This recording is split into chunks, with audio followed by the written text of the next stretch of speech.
श्री वृंदावन अन्य मार्गों पर जो साधनाएं हैं उनमें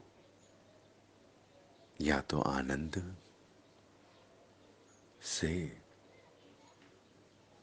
प्राप्तियां हैं अथवा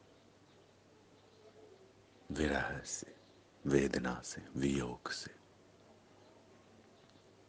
वस्तुतः है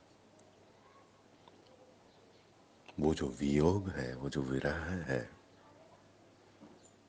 वह दुर्लभ है जिसे सच्चिदानंद आनंद प्राप्त हुआ हो और छूटा हो। सच्चिदानंद आनंद प्राप्त हुआ हो, निजतम आनंद प्राप्त हुआ हो और छूटा हो, भंग हुआ हो, उसे ही वह विरह लग सकता है जिसका वर्णन किया जाता है। वो विरह है किसी पदार्थ के लिए, किसी वस्तु के लिए विरह नहीं है। और वो जो विरह है, उस विरह में जिस रस का विरह है, माधव का विरह है, तो माधव के मधुता का अनुभव है। ऐसे ही जो आनंद प्राप्ति है, वास्तविक आनंद की जो प्राप्ति है, वो वास्तविक आनंद भी सभी तरह के रसों से अपरिमित एक निश्चित आनंद पर विराजमान दशा है। और जिसने उस वास्तविक आनंद, उस भगवदीय आनंद, उस दिव्य आनंद का संग करके, सन्मुखता पाके उस आनंद को नमस्कार ही रखा है, नमस्कार ही रखा है, अर्थात श्री आनंद, श्री प्यारे जो आलिंगन के लिए आगे बढ़ रहे हों और हम अपनी दास्यता का अनुभव करके ना कर पाए, तो वह जो दशा है, वो दशा ही उस आनंद का अनुभव कर सकती, वास्तविक आनंद का। क्यों? क्योंकि उस दशा में आनंद का भोग नहीं होगा। और जब आनंद के संग में आनंद का भोग नहीं होता तो करुणा प्रकट होती है। करुणा ही आनंद का भोग नहीं करती। और वह करुणा जब हृदय पर उत्सवित होने लगेगी तो वह अपने इन रसिक को, इन तृषित को आह्लादित करेगी, भिगो के रखेगी। जिस तरह से जीव या भक्ति पथ के प्राणी श्री भगवत संग के लिए श्री हरि के पीछे पड़े रहते हैं, उसी भांति जिस हृदय में आह्लादनी श्री महाभावनी, श्री प्यारी उत्सवित हो चुकी है, वहाँ श्री हरि भ्रमरवत भंवेवत मंडराते रहते हैं। और जब वह मंडराते रहते हों, संग रहते हों, तब आनंद दशा स्थिर है। और उस भ्रमर के प्रति श्री प्यारी के हृदय में जो उनके संग का भाव प्रकट होता है, वह ही वास्तविक निर्मल प्रेम का निर्मल विरह आनंद है, विरह का आनंद है। और यह मिलन का आनंद और यह विरह का आनंद, दोनों दशाएं प्रेम की दो दशाएं मानी जाती है। जैसे एक पत्ते के दो भाग होते हैं,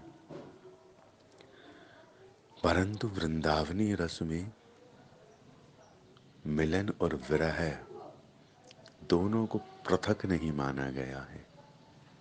यह दोनों को दो अलग अलग पदार्थ नहीं माने गए हैं। वृंदावनीय रस में, वृंदावनीय रस में ये दोनों मिलन और विरह एक संग उत्सवित है, एक संग आह्लादित है। एक संग महाभावित है। विरह ने ही सेवा श्रृंगारों को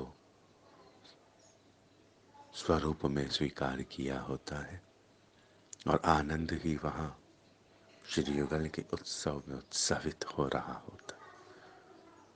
वास्तविक उत्सव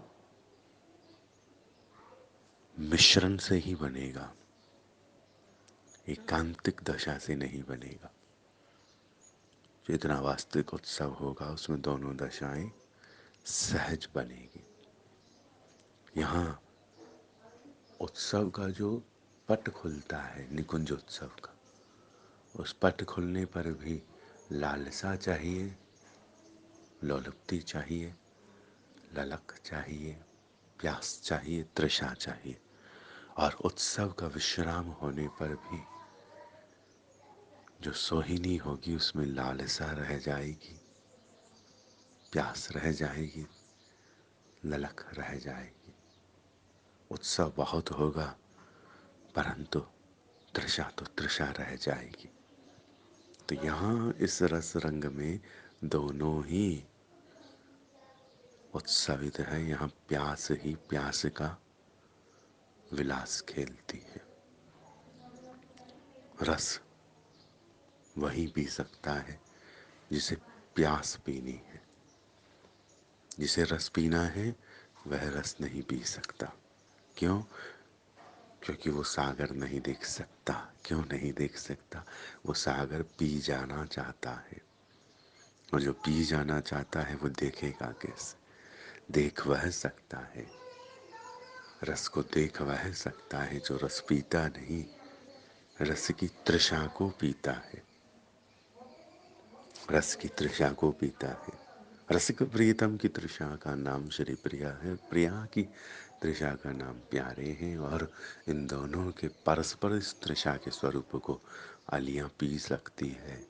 और यह दोनों भी जिस भोग को खेलते हैं उस भोग में रस का भोग दोनों करते करते भी, पाते पाते भी नहीं पाते हैं। और इन्हें अनिवार्य अली संग चाहिए कि वह इन्हें विलसावे, और वह जैसे विलसाती है विलसते हैं, जैसे चाहती है वैसे खेलते हैं सहज होकर।